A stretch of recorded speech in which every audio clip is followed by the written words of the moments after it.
The COVID-19 pandemic has challenged us like a few incidents before it. Luckily for humanity, we are closer and more globally organized than ever. But were the connections used in the right way to fight the disease? What went wrong? And what can we learn from these mistakes for a better health crisis response in the future? Join us in rethinking institutional multilateral responses to global health crises in the face of COVID-19. We are a group of second-year students studying international public management at the Ike University of Applied Sciences. With the guidance of our mentors, we want to create a space for discussion and knowledge gain about the topic. Our conference will take place over the course of several days and incorporate lectures as well as workshops to reach this goal. To realize this ambitious project, we are planning several groups of activities. They range from inviting speakers to organizing a conference medium and program, advertising and executing the conference, as well as publishing a report about the conference findings. Every step has been meticulously planned to ensure success. Through this planning, we also know about our limitations. COVID-19 makes a physical conference impossible, forcing us into an online setting. We need to accumulate a budget. Public relations work is harder during a pandemic, and coordinating speakers online might be more challenging. Still, most of these limitations also have positive side effects.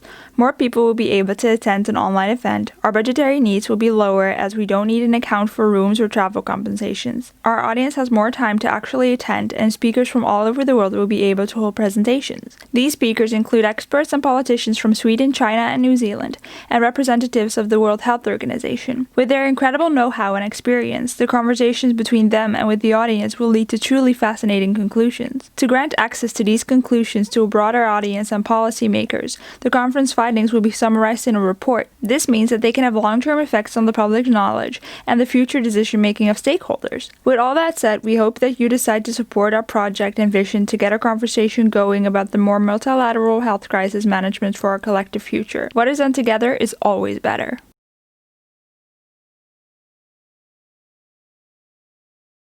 You heard it. What is done together is always better. In keeping with this motto, we want to host our conference with the goal of rethinking institutional multilateral responses to global health crises in the face of COVID-19. To do so, we define multilateralism to mean the process of organizing relations between groups of 3 or more states. Because there was no one global effort to combat the pandemic, we want to ask what happened instead and what can be done to respond in a more effective and unified way in the future. So right about now, you're probably wondering, okay, why should I care and why is this topic even important? Well, simply put, we are still dealing with the implications of the COVID-19 pandemic, and this has engendered a certain level of scrutiny towards all levels of society and government, and above all, the international community. We therefore believe it is important to converge these thoughts and come together and find new ways, or rather rethink what multilateralism looks like and what it means really, and what a truly unified approach to contain the virus and future global threats would look like. To this end, we have opted for a bottom-up approach that includes people from all intersections of society. We believe that in doing so, we can promote civic engagement in all groups of society, foster an environment that is conducive to bottom-up approaches, which should become part of the status quo. And additionally, we are contributing to existing body of knowledge in the public management field in a way that doesn't really quite exist out there from a grassroots perspective. We will use your voice to draft an advisory report within 4 weeks after the conclusion of the conference. Hello everybody, my name is Kian. Today I will touch upon how we as a group organized the presentations. We divided the organization in 3 phases. First one is preparation, second one is execution, and third one is conclusion. First one is preparation, where we invite all the speakers, where we prepare the preparations before, so everything that needs to be done in advance, like advertisements, and invite the lecturers.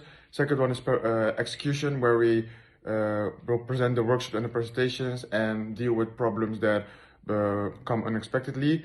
And as last, we have a conclusion where we finalize the report and where we thank all the lecturers for their contribution and pay them their compensations and just round up everything as a whole. Okay, so talking about the marketing, we have 3 points that are allocated to marketing, such as objectives, the target audience, and the marketing strategy. For marketing, we are trying to get as much attention needed from multiple people. The kind of people we are focusing on are mostly students and people who want to expand their knowledge on this specific topic. As for the marketing strategy, we will create social media accounts that will provide us help to convey our message online. It will consist of promotional videos, pictures, and stories.